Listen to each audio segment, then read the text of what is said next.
दुर्गापुर एक छोटा सा शहर जहाँ पुरुषोत्तम नाम के एक व्यापारी रहा करते थे।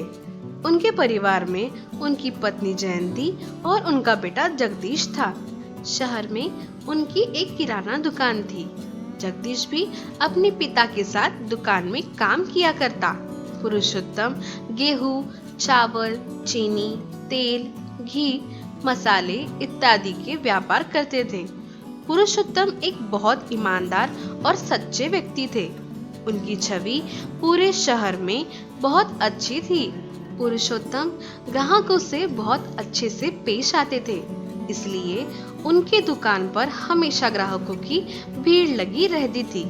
जयंती को अपने पति के ईमानदारी पर बहुत गर्व महसूस होता था, परंतु जगदीश के विचार कुछ अलग होते हैं। वो जल्दी ही और आसानी से मुनाफा कमाना चाहता था, परंतु ये बात वो कभी अपने पिताजी से जाहिर नहीं कर पाया था। जगदीश अब शादी के लायक हो जाता है और फिर अगले ही वर्ष बड़ी धूमधाम से जगदीश की शादी कुसुम नाम की लड़की से हो जाती है। नई बहू के आने से घर में बड़ा ही खुशी का माहौल होता है।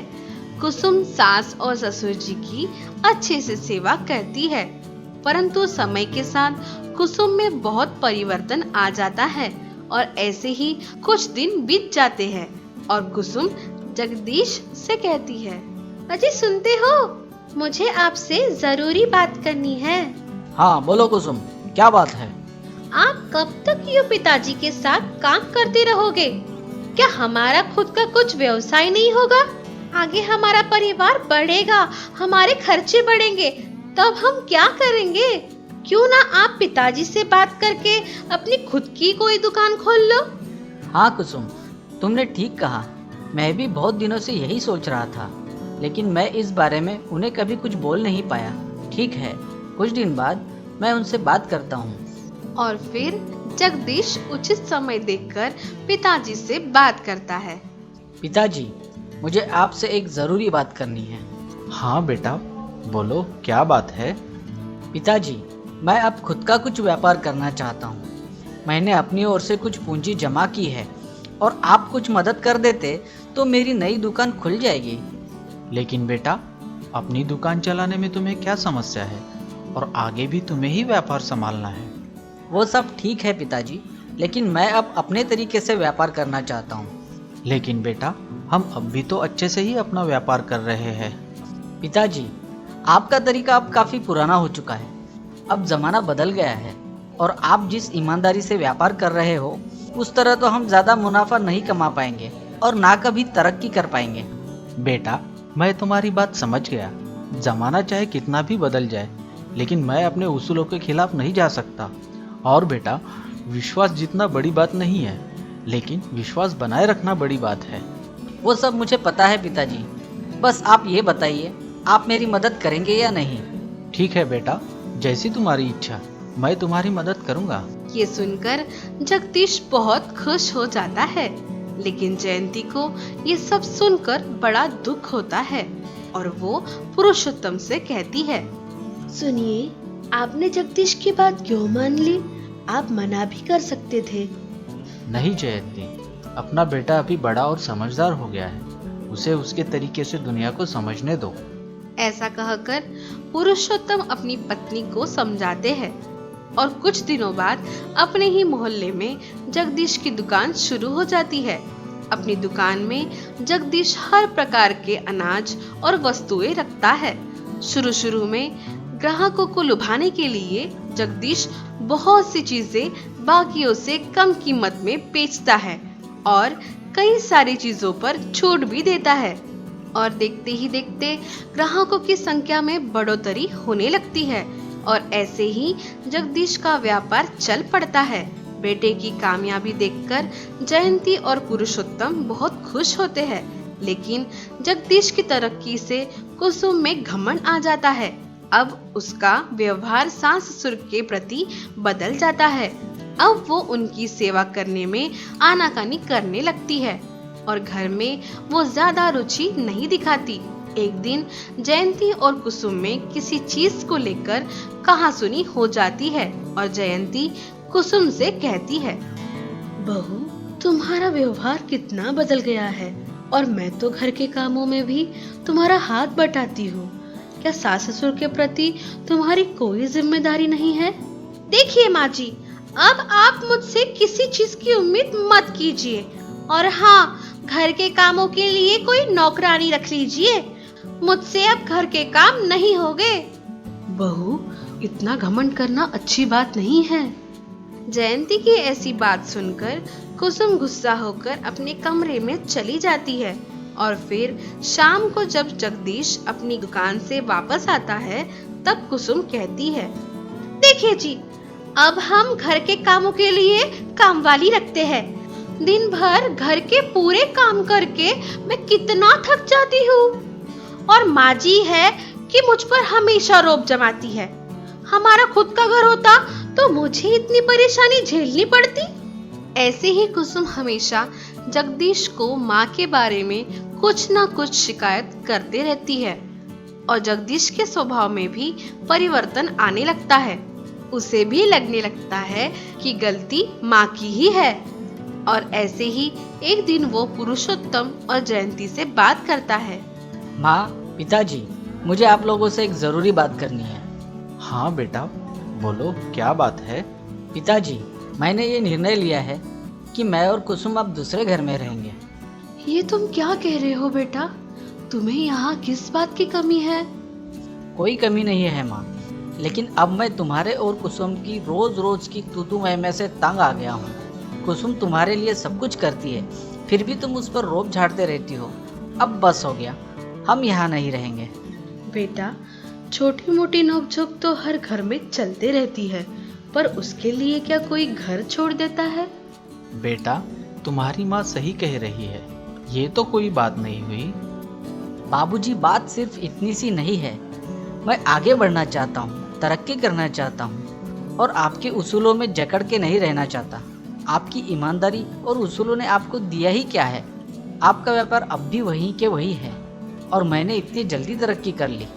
बेटी की ये सब बातें सुनकर पुरुषोत्तम के मन को बहुत ठेस पहुंचती है, और वो वहां से उठकर चले जाते हैं। अपने पिता के लिए इतना कठोर वचन सुनकर जयंती को जगदीश पे बहुत क्रोध आ जाता है, और वो अपने बेटे से कहती है, चुप करो जगदीश, अब बहुत हो गया।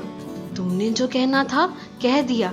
मुझे गर्व है तुम्हारे पिताजी की ईमानदारी और उनके उसूलों पर।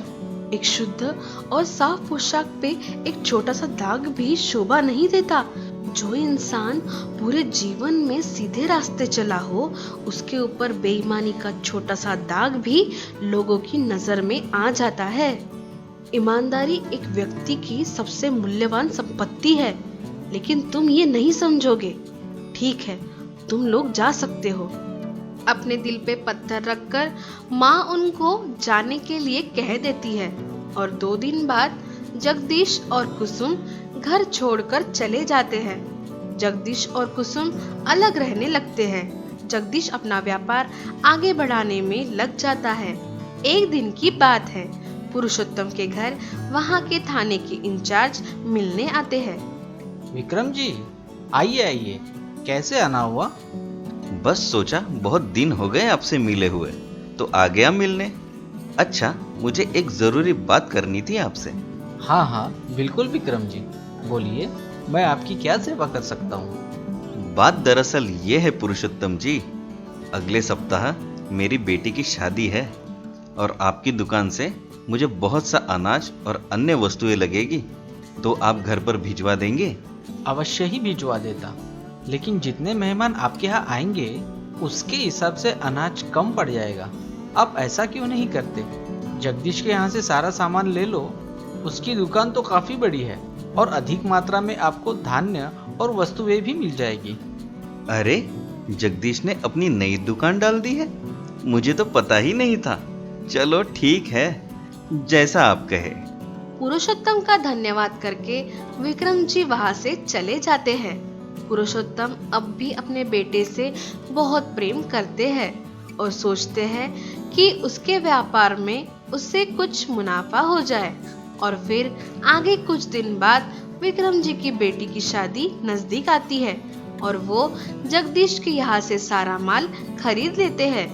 शादी की तैयारियां शुरू हो जाती है और ठीक 2 दिन पहले ही जब बावर्ची सारे सामान की जांच करते हैं तो पता चलता है कि बहुत से सामान में मिलावट और सस्ती क्वालिटी का है। जैसे ही विक्रम जी को ये बात पता चलती है वो जगदीश को थाने बुला लेते हैं और उसकी दुकान में जांच के लिए फूड इंस्पेक्टर को भेज देते हैं।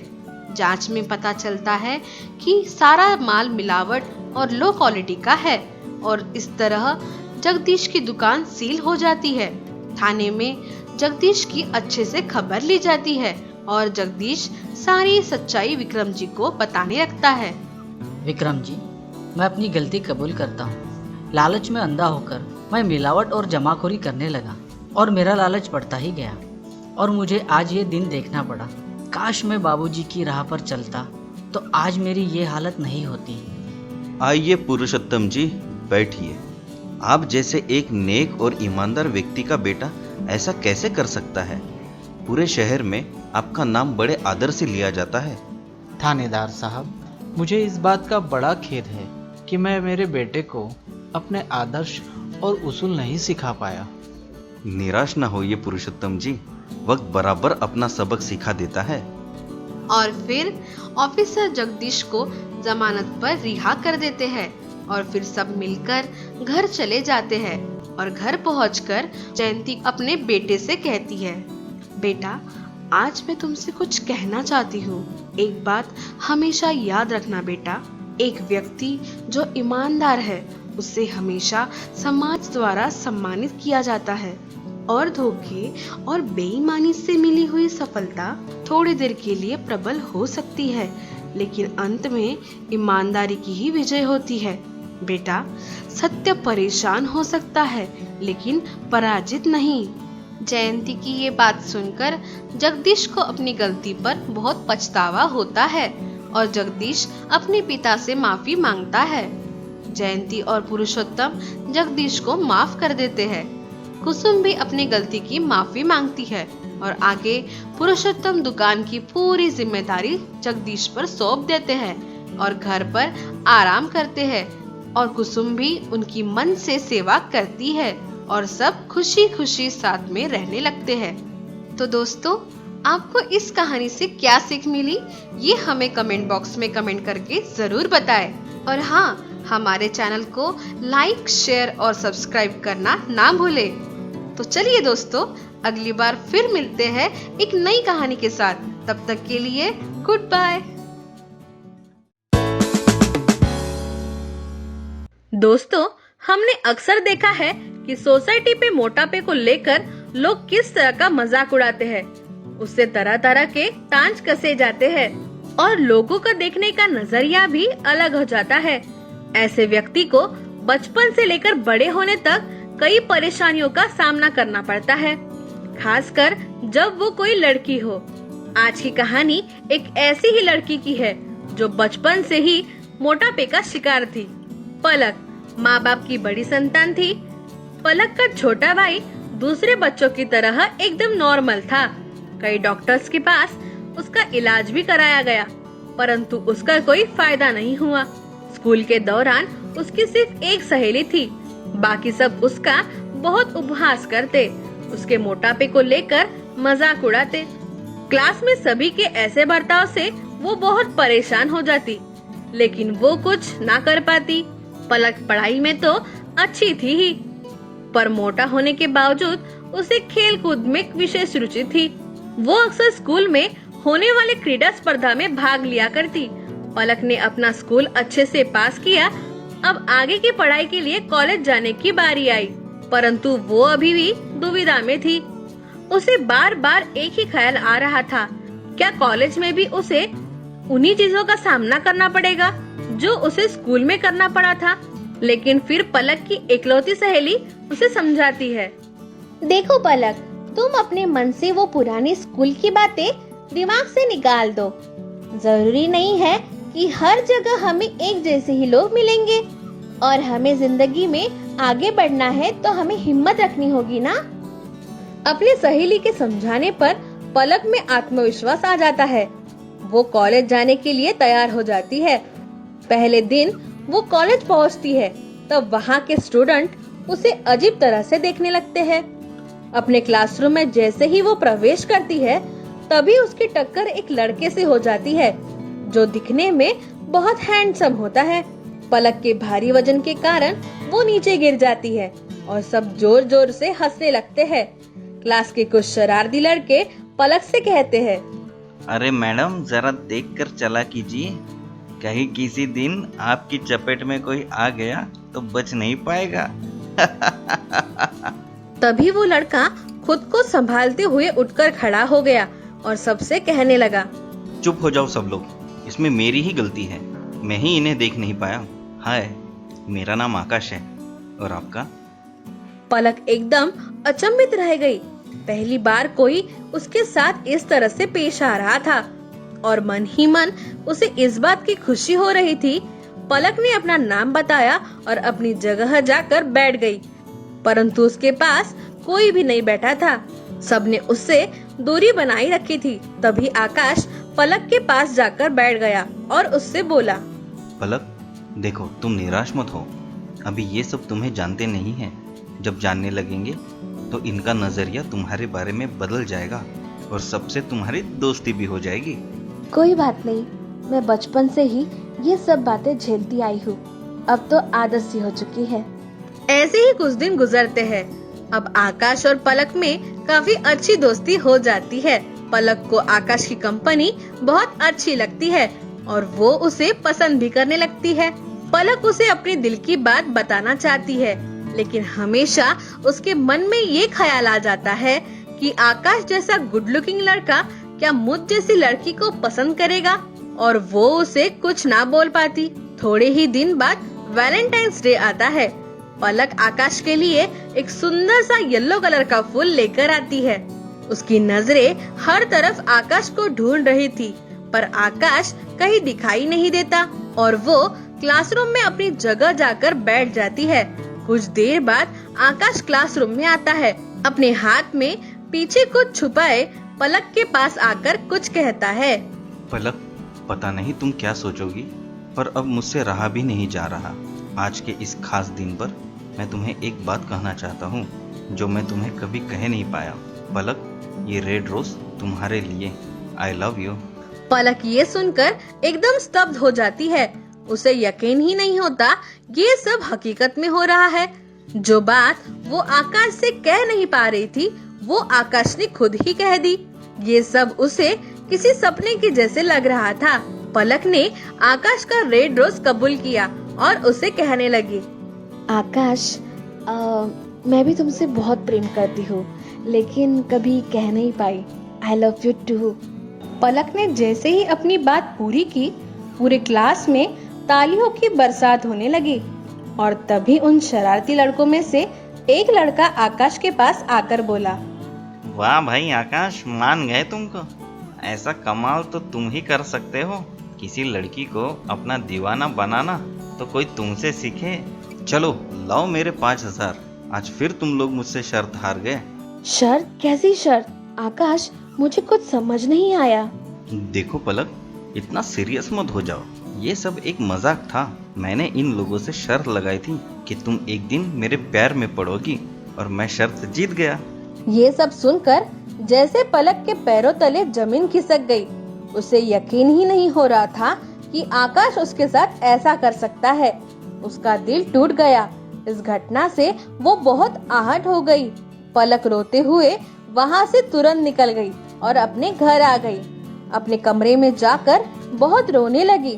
उसके मन में बुरे बुरे ख्याल आने लगे, पर एक पल के लिए सोचा कि उसके माता पिता भाई सब उससे बहुत प्यार करते हैं, इसमें उनकी कोई गलती नहीं है। पलक ने अपने मन से बुरे ख्याल निकाल दिए और खुद को संभाल लिया और अगले दिन वो कॉलेज गई। क्लासरूम में जाकर अपनी जगह बैठ गई।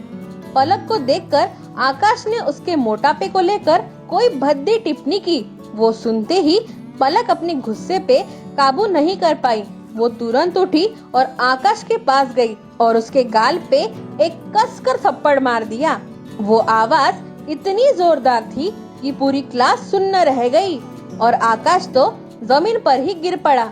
आकाश इतना डर गया कि उसकी आवाज नहीं निकल रही थी और बाकी सब स्टूडेंट भी बिल्कुल चुप थे। क्लास में पूरी तरह सन्नाटा छा गया और फिर पलक बोली, क्यों चुपचाप हो गए सब लोग?